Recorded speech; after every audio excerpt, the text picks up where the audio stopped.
Well, thank you for joining us as we visit Amador. We're out here in Ione today in this beautiful pastoral setting of oak trees and farmland and, you know, castles and prisons. And we have at least one castle. We have at least one prison here. Yes. And we also have an opportunity to go over and actually look inside Preston Castle. We've been invited over there, so why don't we go over and take a look? That sounds great. Let's go check it out. We're excited. Yes we are. It's a great event here. It is, and we're out here at Preston Castle in Ione. We've made our way over with Carol Lipchek and Jerry Funderburg. And Carol, you are the... I'm a director on the foundation board. Been with him for almost 6 years now. And Jerry, you're the president of the board? Yes, I'm the president of the foundation, and so glad you're out here talking to us. Well, thanks so much for hosting us. We're here at a special spot. This is all brand new. It just was put together with little keystones that people can sponsor to help renovate the castle. It's called our Buy a Brick program, and we were just looking at little ways to bring in smaller investors that didn't maybe have a huge amount of money to put into the castle, and also people local in the area that have been involved in the castle, excuse me, because they can put their name on it. They can put what they want on the brick, and it'll be there for everybody to see for a long time. I like that, Carol, because it gives us as hometowners a way to give to the castle, hopefully support with a little bit of an investment, and then we all have our hometown pride here, so we're just, you know, really glad to be able to support it. And Jerry, you engrave the brick, right? Yes, we are working with a company that does this. We call it our castle carpet. We have a little sign here, but you can buy a 4x8 brick for $60 or an 8x8 brick for $100, and that's available through our website, PrestonCastle.com. And we've already got well over 30 purchases of bricks, and we're getting those on order right now. So in about 3 or 4 weeks, we should have the first set installed. Well, great. All that effort, all that commitment, all goes into the castle, which we'd love to take a look at, a little closer look. Please do. Let's do it. Let's go inside.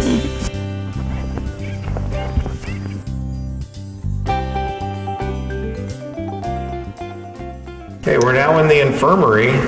You can look around. This was used as a small medical clinic. And way back in the day, the only doctors in this whole part of the countryside were working here at the Preston School of Industry. And we've been working hard to refurbish not only all the castle, but specifically one of our most major projects was refurbishing this room. And we can see behind us here, one of the windows that's about ready to go in. We've already refurbished well over 100 windows throughout the building. And most all of the ones here in the infirmary are done as well.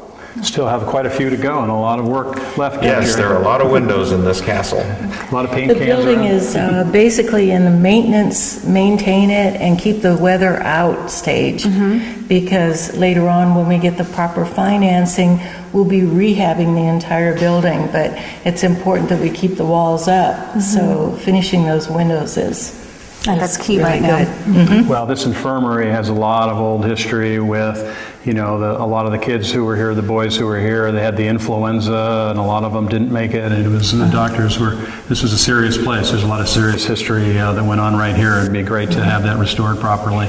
So, Carol, what is the procedure when the cadets come here to the property? Well, number one, they were young men because we didn't want them, Senators Caminetti and Preston worked on this because they didn't want them to go to San Quentin. So a whole new correction style was put in place here, and it's part of this history that we really want to emphasize. And cadets, one as young as 7 years old, come through this door, and they would take off their clothes and go through the lie bath, and then they would be given a uniform.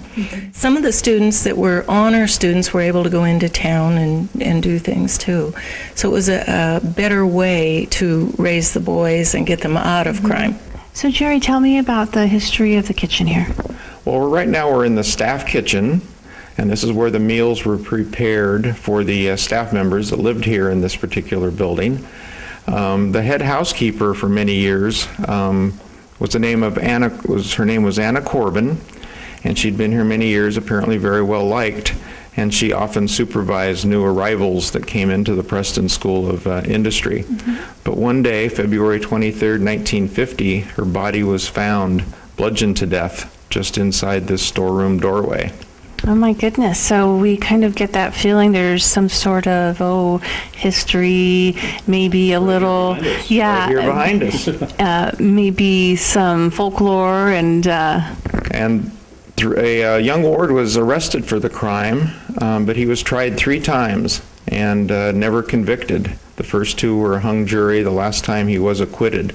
There just wasn't enough evidence. Remember, we didn't have CSI back in those days. Right.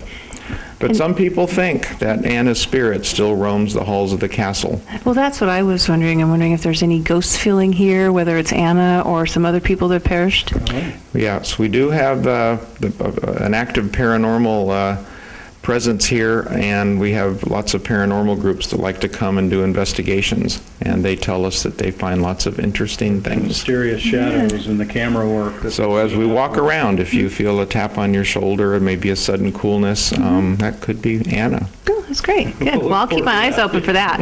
Well, a lot more is happening out here at Preston Castle than just the renovations. I mean, I understand you're doing a lot of deed work and things are changing here at the castle? That's true. We've been diligently working with the state of California, who owns the property at this time. And we're on a leasehold interest for 55 years. And that limits us somewhat, and also the vagueness of the way the lease is written, for getting people to come in and finance the development and rehabilitation of the property. So in order to get the deed, we have now come to some steps we can take to know that it's going to be done.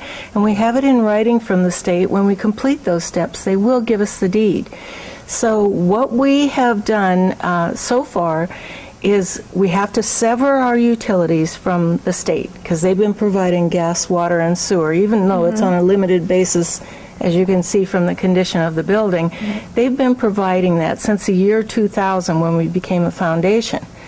So now we have gone through the process and put PG&E poles on the property ourselves, and we have severed the power. Your own independent power. On our own power as of November 21st of last year.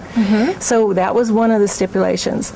Another one is the legal description of the property was meets and bounds, the old-fashioned way. We have a Matt Toma of Toma and Associates. Surveying. He is surveying, and as they have done in the past here. And then we've walked the property with the state, and we're changing some of the boundaries. But once we settle on the legal description, that's another priority we had to do. And then we have water and sewer connections. The foundation has already paid permits with Amador Water Agency and with the City of Ione for sewer. And now we're in meetings progressing on how we're going to complete those 2 issues. So once the legal description is settled on, I've been told by the state to write them the letter requesting the deed so they can start processing it. Oh, good. That's exciting. So within this year, we should be severed from them. You know, things come about that are unexpected. So we'll see how it goes, but it's really progressing rapidly. Well, I wish you luck on that. I hope that goes as smooth as possible. Oh, I'm sure it will. With you, you're the right person to be handling all that, Carol. And then, Jerry, we're in the back of the building here. We're standing in front of an amazing spiral fire thing. What is it? Yeah, one of the many interesting features of this building is behind us, and this was actually a spiral water slide fire escape. And you can notice as you look up the steel cylinder, you'll see a couple of little access bridges from the upper floors of the castle, where in case of a fire, people could rapidly get out of the building, pull a chain that would release water from the water tank up on top of the tower to lubricate the slide, and very rapidly spin down to the bottom where those doors are. And then there was a set of stairs coming down the rest of the way. Well, people have to come out for the full tour and get all the details. It takes so long to take a tour of the Preston Castle. I mean, it's just so elaborate, and we really encourage everybody to come out and see you. Absolutely. Starting March 16th, the first and third Saturdays of every month until the middle of October. You can come out. It takes about an hour and 15 minutes to get a nice historical tour of this magnificent structure, and we encourage everybody to come do that. A lot of good history and a beautiful setting here. Well, thank you very much for joining us out here at Preston Castle today, and I'm sure everybody will come out and take a closer look as soon as they can get out here.